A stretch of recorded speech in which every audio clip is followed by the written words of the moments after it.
Hey, Kathy, how are you? I'm good. How are you, Bede? Good, thanks. Good. Thanks for asking. Um, what I wanted to talk about today is the topic that when people first hear the idea that they suffer from an intense self-hatred or that they have a problem centered on themselves where they hate themselves or feel guilty or feel bad as if they're bad or there's something intrinsically wrong with them, right? Um, And from the course's perspective, this is the central problem that we actually have this problem about ourselves, centered on ourselves, this tremendous self-hatred or self-dissatisfaction, or we just hate being what we're actually like.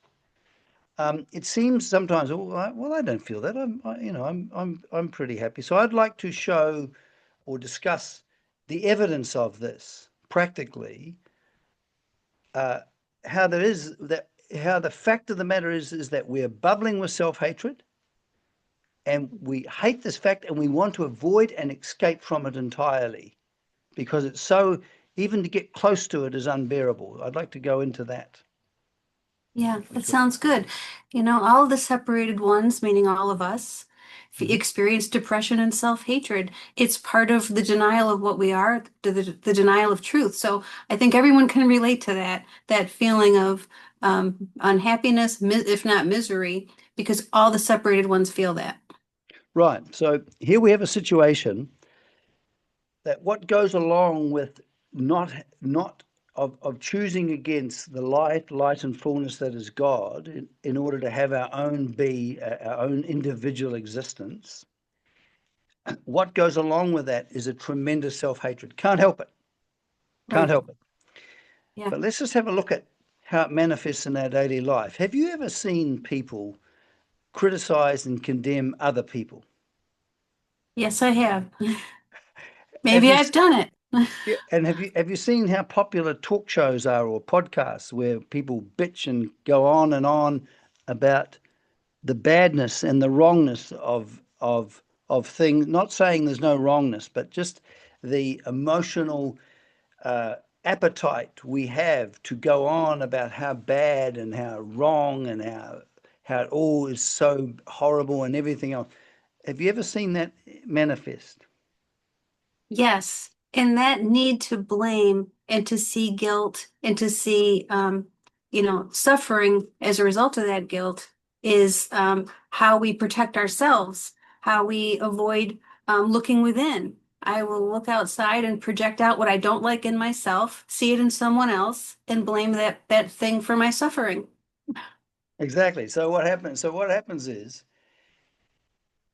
when I'm actually offloading the I am bad here and projecting it over there so they are bad or it is bad, then Hmm. in one sense I'm relieving the burden of my self-hatred. But I don't see that. I'm not aware of. I'm not because it's a burden that I'm not aware of. It's unconscious mainly. So Right. what happens is when I'm actually going, I can't stand how that person acts. And look, it's disgusting.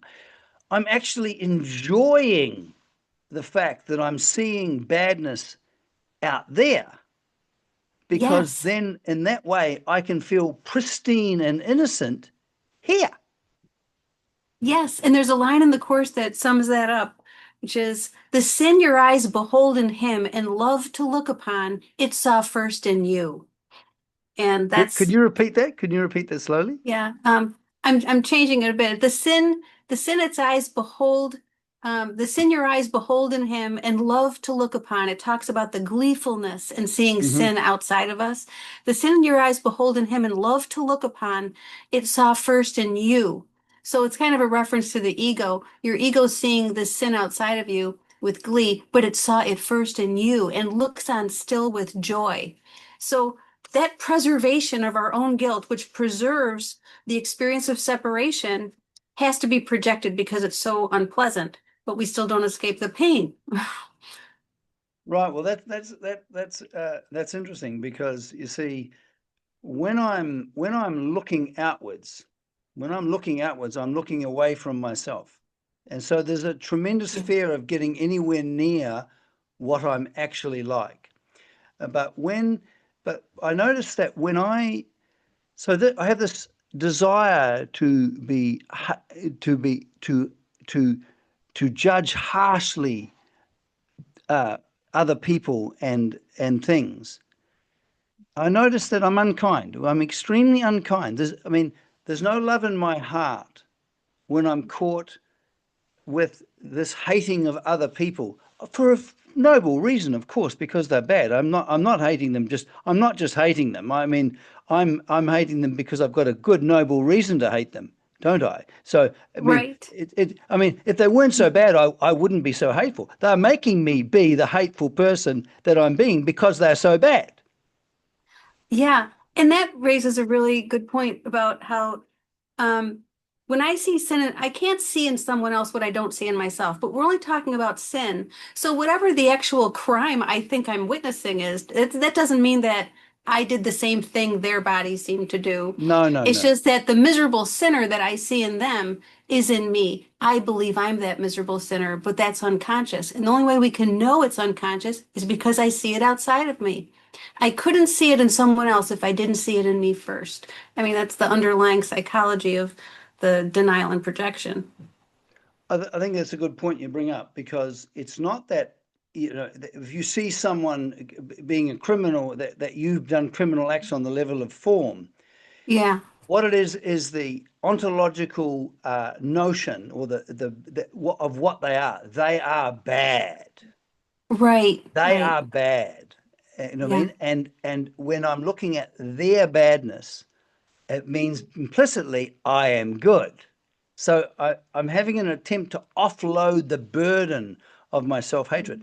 And what's interesting about the course is that if I want to see what I really think about myself, I just have to look at and examine my attitude and the way I see and look at other people.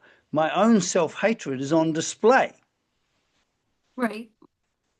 Yeah. And when you bring it back to yourself, when you withdraw, when you watch yourself judging, I should say, and you don't try to fix it, and you just watch the dynamic of being unkind to other people and seeing them as the miserable sinner and doing everything egos do, we don't try to fix it. We go to the Holy Spirit.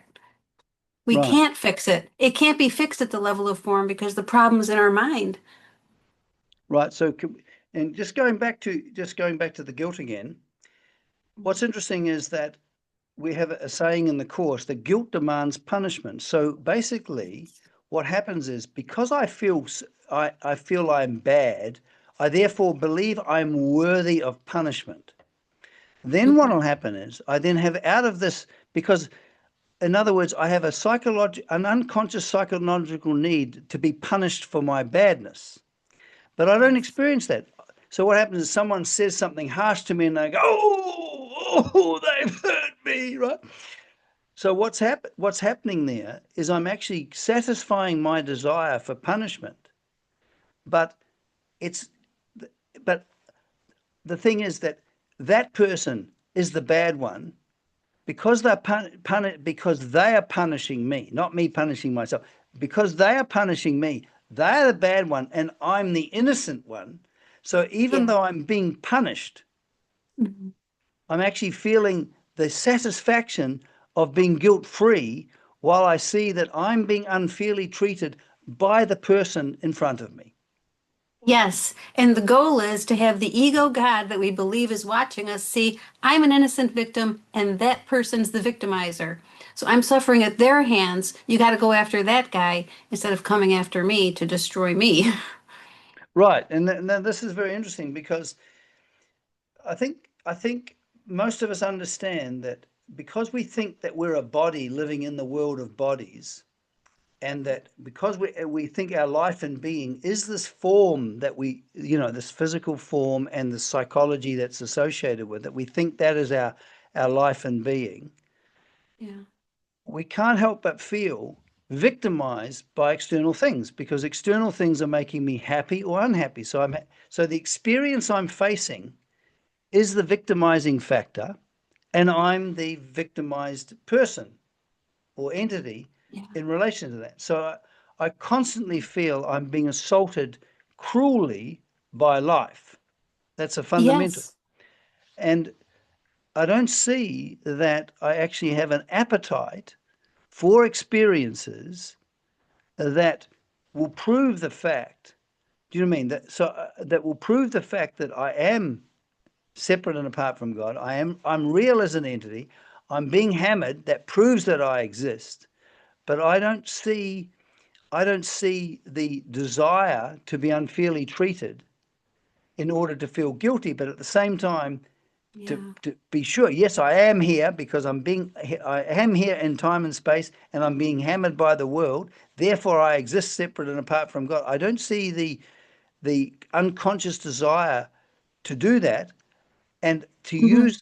use victimizing element to have the experience of a victimizing object victimizing me. So I'm constantly in this dualism of here I am, I'm the victim, and that Yes. over there or that person over there is the victimizer. And this can be with I'm Yeah. victimized by age, I'm victimized by other people, I'm victimized by my emotions, all of this stuff. But I don't see the demand for punishment.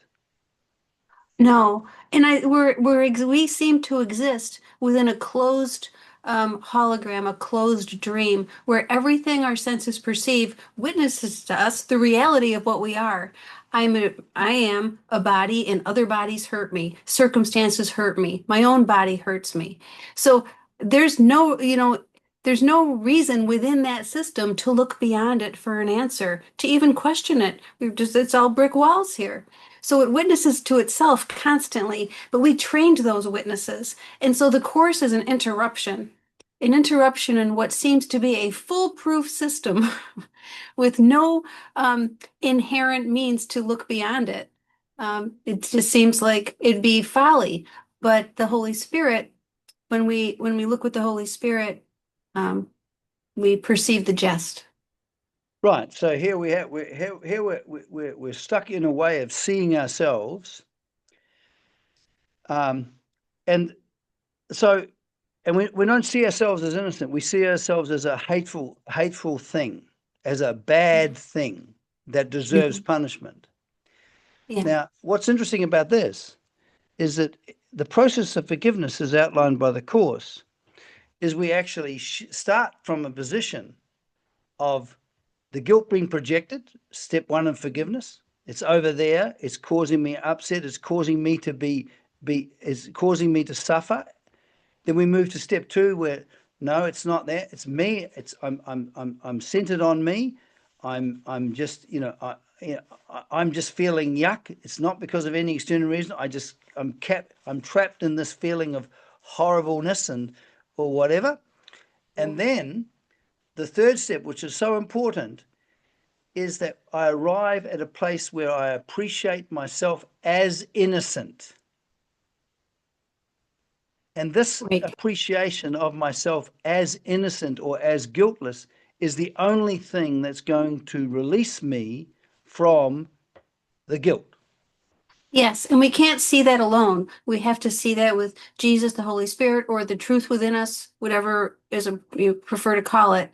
But we can't see our innocence alone. We can't see that it's all made up by ourselves. So what we'll do, and our ego will always try to do when we try to look alone, is fix Mm-hmm. it. I'm going to see the problem, and I'm going to invest all of my energy towards fixing the form of whatever I think is the cause of my pain, discomfort, upset. Now that's a very interesting point you bring up, because you see, the first of all, it's very difficult to arrive at the place where you're just simply, okay, here I am, I'm just yuck, I'm feeling yuck. Yeah. But to be able to remain with it without doing anything about it. Yeah, Because if I try to do something about it, the Course says you actually make it real. So, exactly.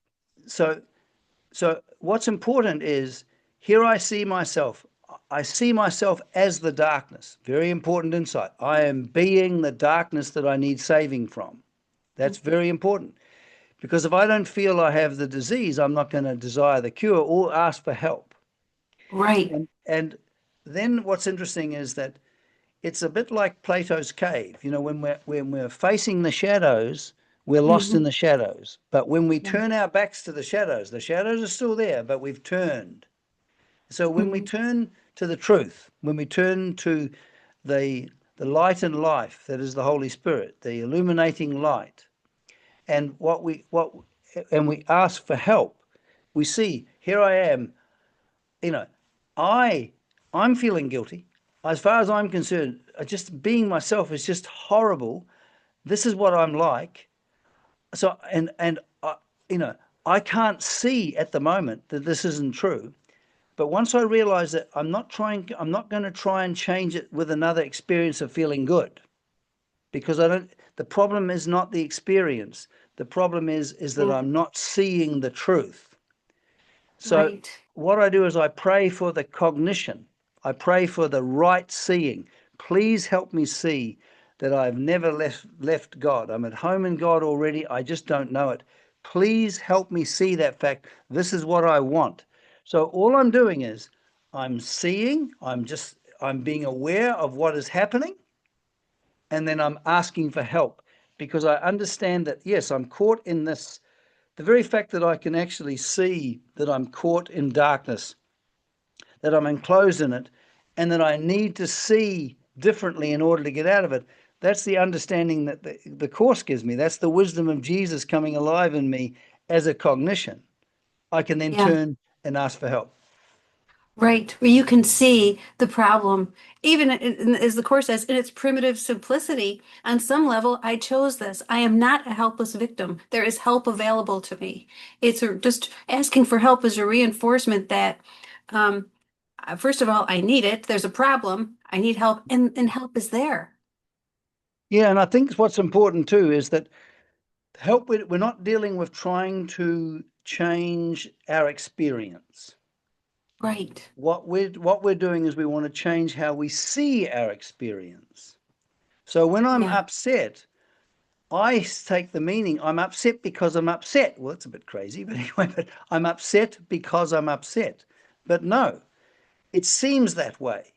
It seems that it's the experience, but the experience is downstream from the act of choosing against the life, light, and fullness that is God in order to have my own be.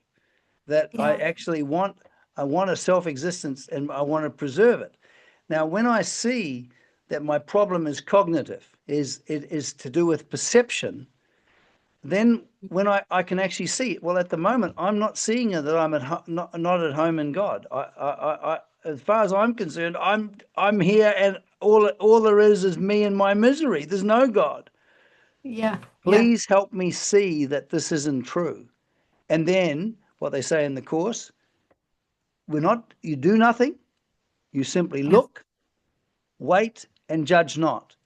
So Yes. that very arriving at the understanding that you can do nothing, and then you can just simply, you've turned to the Holy Spirit, and then the illuminating light of the Holy Spirit, which is always shining with the truth of the atonement, Mm. that you've never really left God, that this dream of suffering you're caught in is only a dream, and because it's only a dream, you can actually wake up from it.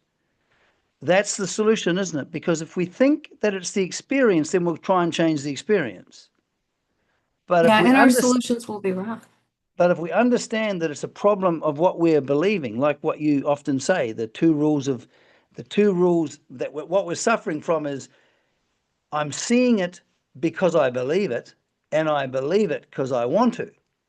Yeah. But now we're understanding. Okay, this guilt that here I am that's centered on me. Um, that the thing is that I find it very attractive to be miserable because it proves that I'm separate and apart from God. And please help me get out of this because I can't see it, but please help me get out of it. Then I'm open to the action of the Holy Spirit that comes alive in me as a new wisdom that's given to me. It's not, I don't generate it. I, as ego, cannot generate wisdom.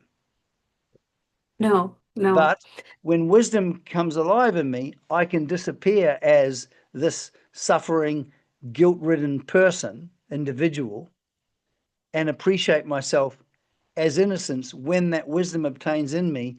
And then because I see that I'm at home in God, I then find myself being relaxed, and I'm no longer preoccupied with the future, fears and catastrophic. I'm no longer upset about past grievances or whatever. I'm appreciating myself as innocent, which is the culmination of this process of forgiveness, isn't it?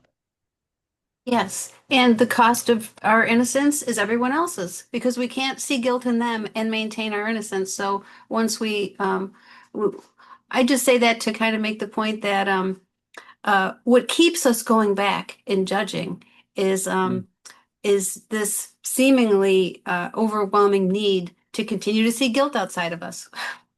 Right. So this is this idea that if I'm looking at my brother in any way with condemnation, I'm looking at that this holds my own self-condemnation in place.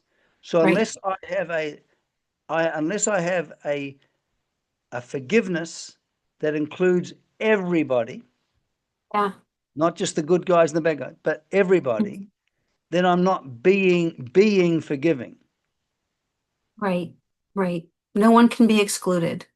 And No it's one can. seeing sameness instead of difference because you can only condemn what you perceive as different. Right, because it might be quite easy for me to forgive my spouse, but when I look at certain political figures, I go, "Ugh."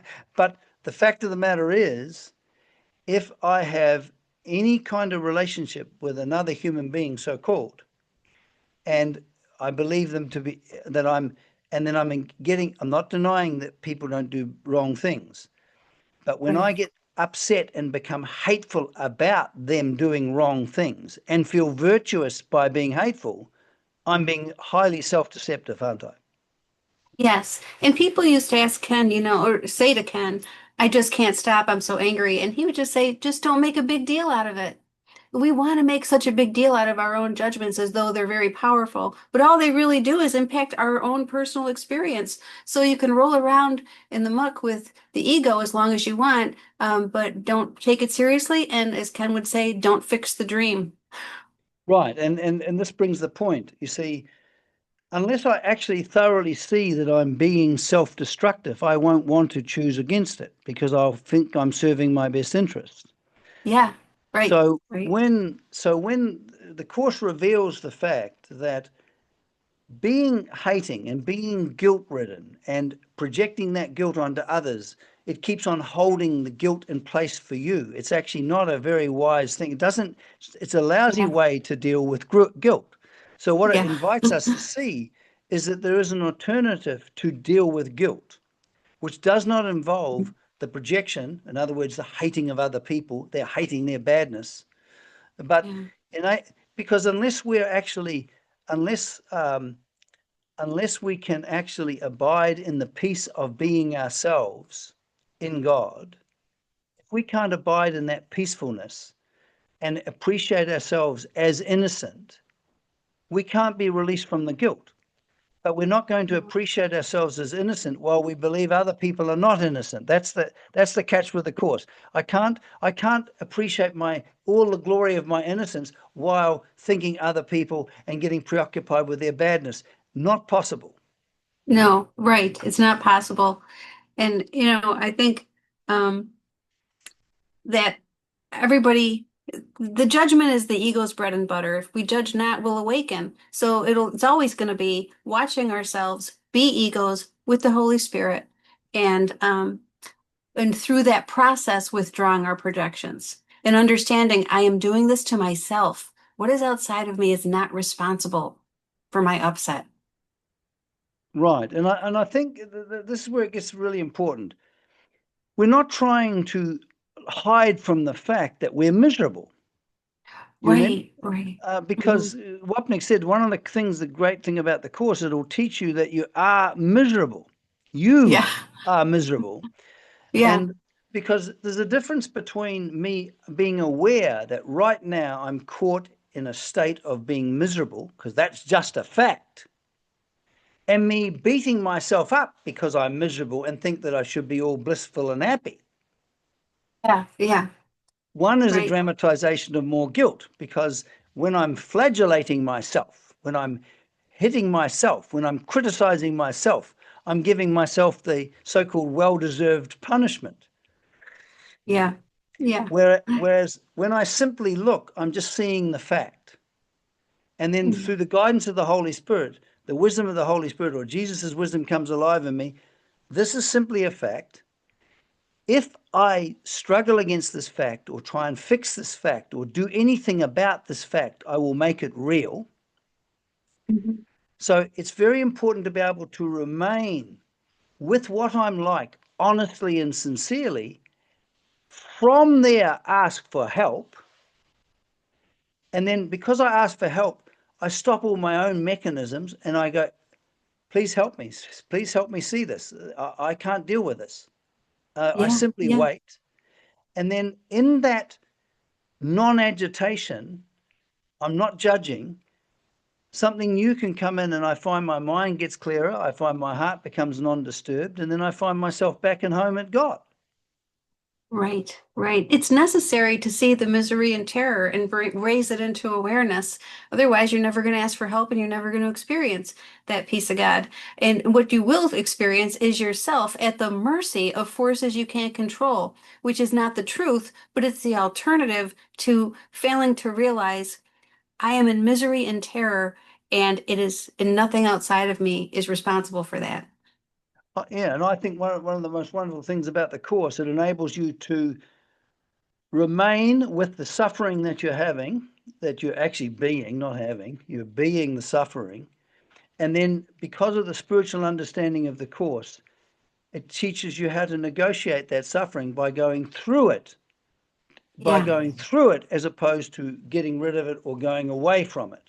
Because, as right. you often say, right behind that feeling of the unholy trinity, the intense loneliness, the intense self-hatred, and the fear of destruction, right behind there, right where that problem is, there is only the presence of God, the truth of the atonement.